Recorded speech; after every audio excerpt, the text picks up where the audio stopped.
I think St Paul's is selling a piece of history that is wrapped up in a whole tradition of worship that's been here for 1400 years.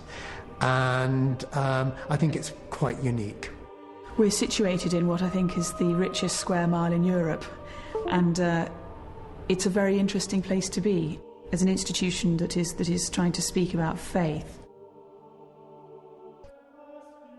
It's one of the great buildings of London and one of the great buildings of the world. When I'm sort of in the marketplace talking to tour operators, there is no problem in communicating who I am or what I'm talking about. The difficulty is because people know the building so well from the outside, it's being able to tell them of the benefits of what there is to do and what there is to see inside. Previously, I'd worked at Hampton Court and the Tower of London, and the basic product that we have is very similar in certain terms of we are competing with the same. We're trying to attract the same audience, the same market. Tourists are coming to London for short breaks, essentially now. They're most probably in London for 2 or 3 days. They might set aside one day to do attractions, and they must probably want to have 2 or 3 visits within that day. And we need to make sure that we are actually within the radar to be able to ensure that they come to us on that particular day. It costs us in the order of £5.5 million a year to run St Paul's. That is both the mission and looking after the cathedral and the visitors that come here. We have something in the order of 700,000 that come through the front door paying admission, of which about 75% are visitors from overseas. And that is probably much higher than many of the other London sites. We haven't yet thought of another way of raising the huge amount of money that we need to raise, other than asking people to pay when they come in to look around the building.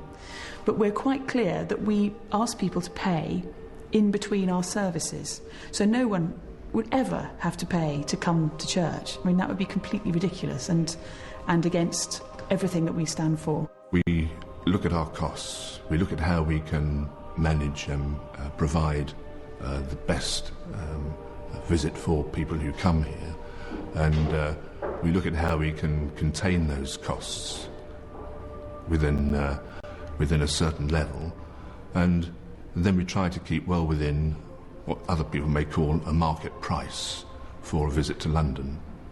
So it's a very interesting challenge. It is a controversial thing, and some people will come and they'll react quite strongly to the fact that they're being asked to pay to come into a church.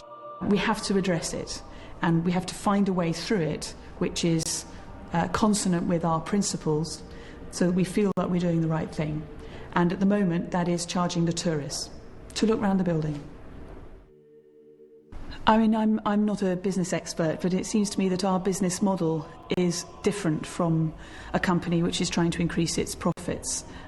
We're not an institution that's focused on the bottom line, except to fund the activities that we're wanting to do.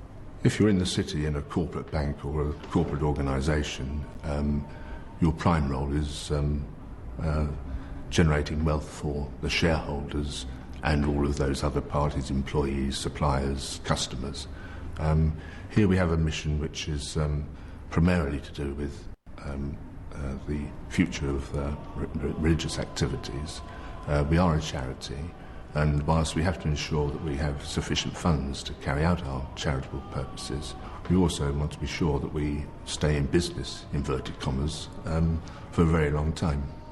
My role as marketing manager is to try to ensure that we get as many people inside the building as possible. It's clearly important for the income generation, because we need to be able to have enough money to keep this great building going.